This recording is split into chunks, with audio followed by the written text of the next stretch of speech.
guys, good morning. I'm Dejan Kovacevic. He's Chris Halleck. We're from DK Pittsburgh Sports. We're heading over in a few minutes from here in downtown Pittsburgh to the North Shore to cover Steelers versus Seahawks, the 91st home opener for the franchise. And it's so funny, Chris, for all the stuff that's happened in the last 2-3 months, and really even just in the past few days, maybe it's gotten a little bit lost that this is going to be Aaron Rodgers' game, like his first game, his debut in Pittsburgh. Yeah, I mean, this is the first time Steelers fans, like, the Steelers Nation in all its glory, I guess. Acrisure Stadium sold out, black and gold everywhere. First time watching Aaron Rodgers play in a Steelers uniform, not a training camp practice uniform or anything like that. Throwing passes in a regular season game, not facing Ben Roethlisberger on the other side, like when the two went at it. He had to go there, but no, wearing Steelers gear. It's gonna be interesting for sure. A little surreal, but still, it's gonna be interesting. Yeah, if we don't know yet, and actually we're never told in advance which of the offense or defense gets introduced to the crowd. If I'm Mike Tomlin, for a whole bunch of reasons, I'm doing the offense today. I don't want to know what the crowd's reaction would be to the defense, or for that matter, not to be that guy, but Cam Hayward. I mean, I don't want to hear Cam Hayward getting booed. Let some time pass. Let some time go by and then see how things go. But Rodgers coming out of that tunnel, number 8, and your quarterback, and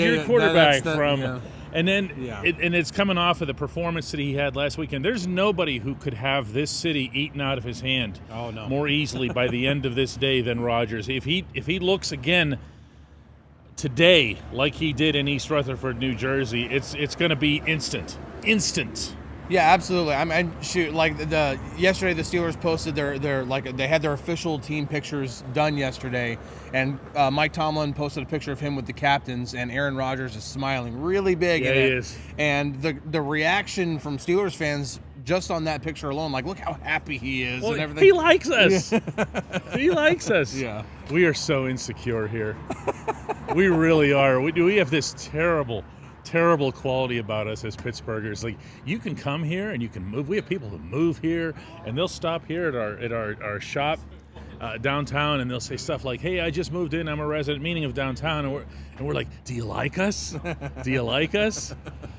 Aaron Rodgers had to have liked a lot of what he saw from his receiving targets. There wasn't one really that let him down. That has to. I understand we all spent the week talking about Broderick Jones and the offensive line, and to an extent the running game, but that had to have been a good feeling for him. Listen, I know I can trust, DK Metcalf. I know I can trust Calvin Austin in a stadium setting, Pat Freiermuth, Jonnu Smith. Yeah, absolutely. There's all this talk about WR2 that we had throughout the entire offseason, well, pretty much ever since George Pickens was traded. There was all this talk about WR2, and Calvin Austin showed up in a big way in week 1. Now, it's just one game, so we don't want to just automatically don him, okay, he's WR2 no matter what. But it's pretty clear just from a snap, Calvin Austin had like 45. He's it. He's the guy right now.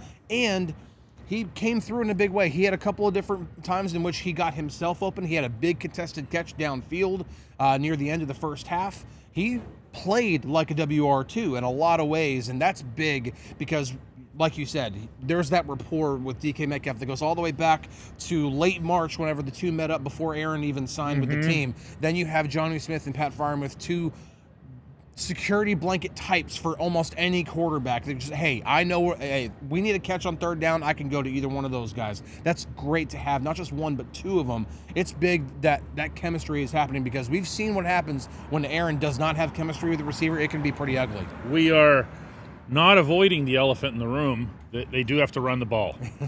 Broad does have to make his blocks. He has to at least be competent on that side. It can't be 3 sacks, 4 pressures again. Yeah.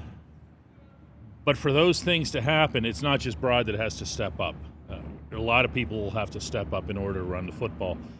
And to me, more than anybody, that's Jaylen Warren. And that's not a knock on Jaylen as much as it is an observation that he didn't get the ball enough. Right. I have a feeling that especially after everything that was put on tape in New Jersey, Chris, that you're going to see Arthur Smith say, all right, you want Jaylen? Here comes Jaylen. Hey, listen, and there are a number of ways that he can use Jaylen. Yes, the wide zone stuff can work, sure, but the Steelers actually averaged, and this is just the team, not just Jalen or anything, but the team averaged 5 yards a carry on inside zone last week. So let's see a little bit more variety. Let's see attacking in between the tackles. Number one, it's a lot easier for the offensive line to just, even for inside zone where it's still zone blocking, but it's more downhill than it is having to all move in unison to one side or the other. Right. Yes, you can take bigger gashes out of the defense when you block them upright, especially when Jalen, we've all seen him make that cutback and hit those big yards. Yes, you want to be able to see that, but until the offensive line begins to get that chemistry going, sometimes all it takes is one run. Sometimes that's all it takes to get it going, and then they start feeling themselves, and the other guys start feeling it too. Yeah. And we're going to talk about the other guys from the Steelers' perspective right after this. Hey guys, if you're planning to see a Steelers game, use the Game Time app to get your tickets. You can snag new ticket deals before anyone if you set it into your app alerts. The app is easy to use. No surprise fees at checkout. You can see your seat view before buying, and you're getting legit tickets delivered on time. If you're not much of a planner, you can get last-minute deals on tickets right up to the start of the event. Lowest price guaranteed, or Game Time will credit you 110% of the difference. Download the Game Time app and enter the code DK Steelers into your app profile to get $20 off your first purchase. Welcome back. Football season is finally here. It's time to check out the latest odds, futures, and win totals on the FanDuel Sportsbook. If you think the Wizard of Boz is good for 2 or 3 kicks today, go ahead and lock in your bet today. Whatever your game, FanDuel Sportsbook delivers the latest lines, futures, and specials so that you can join in on all the action. Would you take 2 or 3 field goals as part of a parlay? Absolutely. I almost feel like Chris Boswell for 2 field goals is almost an automatic, at least for me. Because they don't score touchdowns? No, because they can get to about the 40-yard line. That has to happen first. They can get to about the 40-yard line, and you're pretty much in Chris Boswell range. So, you're talking about like the football field is 100 yards long. You only have to cover, if you start on your own 1-yard line, you only have to cover 59 yards to get into Boswell range. We've put it off long enough. The defense is a subject, and the defense is a subject from another standpoint as well, which is that they're going to be missing 3 of their 11 starters, and that's not nothing. We knew Derek Harmon, and then over the course of the week, Deshaun Elliott, Joey Porter. Yeah, that's not nothing. No, it's not. Listen, when you talk about the way that the defense ended up being constructed, once they had the Jalen Ramsey trade and everything, all these coverage people. Well, now you're missing one of them. And so now it's like, okay, what happens with Jalen Ramsey? Does you just stick him on the outside and keep him there and have him follow Jackson Smith-Njigba? Yes. Or do you also trust... You had me on the first one. But do you also trust Brandon Echols to occasionally also play on the outside, because he had a really good camp in preseason? Including on the outside. Right. And then that still gives you the option to have Jalen Ramsey play in the slot. That's what the Seahawks usually do with Devin Witherspoon, too. Their best cornerback, who, by the way, is not playing today. That's a big loss for their defense, but that's what they do with him. And so I would anticipate maybe the Steelers doing that still, because you don't want to take away Jalen Ramsey's versatility, because he can be so effective as a blitzer in run defense. He can be a really, really great player in more ways than just shutting down an opposing receiver. Well, I mean, I see what you're saying. I get that. I also see value in just saying take away Smith-Njigba because they don't have anybody else. They else. don't have anybody else. No other receiver other than Cooper Kupp. Obviously, Smith-Njigba did, but Cooper Kupp was the only other receiver on the team last week to get a target. Not catch a pass. Yeah, just have the ball thrown his way. Right. Yeah, and Smith-Njigba, in stark contrast, was very busy and very effective. And he almost put them in position to win that game, which they really shouldn't have been against the 49ers. So I don't know. I go back to training camp and some of the stuff that Mike Tomlin had said about Ramsey specifically, that he's just going to be our hitman, essentially. He's going to be a guy we're going to put him on whoever and let him run. And that doesn't mean he's going to be an island guy. Yeah. And maybe you are better. I don't know. That's actually going to be interesting to watch. Almost as interesting as whether or not they can stop the run. They've got to.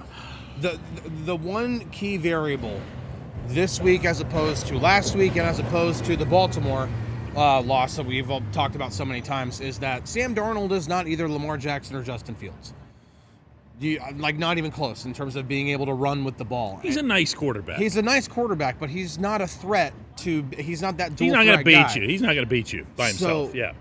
So there, you don't have to then prepare for the possible zone read all the time, like you have to with Lamar Jackson and Justin Fields. So you can zero more in on just Kenneth Walker and Zach Charbonnet and those two running backs, and a Seahawks offensive line that is still very, very much a work in progress. Yes, they've invested some picks on that line. Gray Zabel, the new left guard, rookie, really talented guy, but it's still very, very much a work in progress. They need to test that offensive line with run blitzes, with aggressive defense, also in terms of pass rushing as well. The one indication that I got from the defensive guys in the locker room this week over on the south side, above all else, is that they're going to get after it. They need to. They're going to have an aggressive approach. They're going to have an aggressive scheme. And they're not going to look like they did at the beginning of that game this past week in New Jersey. Now, what form that takes will be interesting because of the people that they don't have, because of some of the weapons that they don't have. Let me give you a small example of that, because it's not necessarily what you think. Early on in camp, we saw Joey Porter up near the line, and he would come off like the wide edge and come in and collapse in on your backfield. And even the Steelers' own guys had no idea it was coming. It was actually kind of funny. Yeah. Like, you're on the same team, but that doesn't mean the defensive guys were going to feel charitable about it. I think some of that's going to be taken away. But listen, how about this too? Just beat the guy in front of you. The whole James Harrison principle. Whoever's lined up in front of you, just beat them. T.J. Watt needs to beat the guy in front of him. Alex Highsmith needs to beat the guy in front of him. Cam Hayward, get back there. Make things happen. Don't overthink this. In fact, if there was one theme for today in general, offense and defense and whatever, they have a beatable opponent here. I can say that. They can't. Don't overthink this. Do the things you need to do and do them right. Yeah, absolutely. And listen, the Steelers put together a better defensive game than you think they did last week. I really think that Justin Fields just had himself a heck of a football game. The Steelers produced a 50% pressure rate last week. That was second best in the NFL. Yeah, Justin just got out of there. Three different times. That Sam Darnold's not going to have that same escapability. Now, he can move. It's not like he's a statue back there, but he doesn't have the same escapability. If you have another game with 50% pressure rate, it's going to lead to more sacks than it did last week. It's just pure math and based off of also ability. So if they can produce a similar pass rush, I do think you're going to see more keeping the Seahawks one-dimensional, because they're going to be behind the chains a little bit more often. The best way to follow our coverage, including live during the game, because Chris and I are in on the app constantly. We'll be in there commenting, updating news, stuff that you don't necessarily see on the broadcast, things that are happening on the sidelines, injuries and so forth. Download the DK Pittsburgh Sports app. You can do that on your Apple device or your Android device just by going to the search thing and typing in DK Pittsburgh Sports. Will show up. That part is free. If you want the premium version, if you want to comment along with our global community, 155 countries, different people will be chiming in today. It's a great place to go. It's also no nonsense, meaning we don't do there's no trolling, there's no politics, there's no crap. We're there to talk about football, and we talk about football, and that's what we're going to do. If you want the premium version of that, and I'll get you hooked up before the game today, email me directly at dk@dkpittsburghsports.com. We're heading under the river now.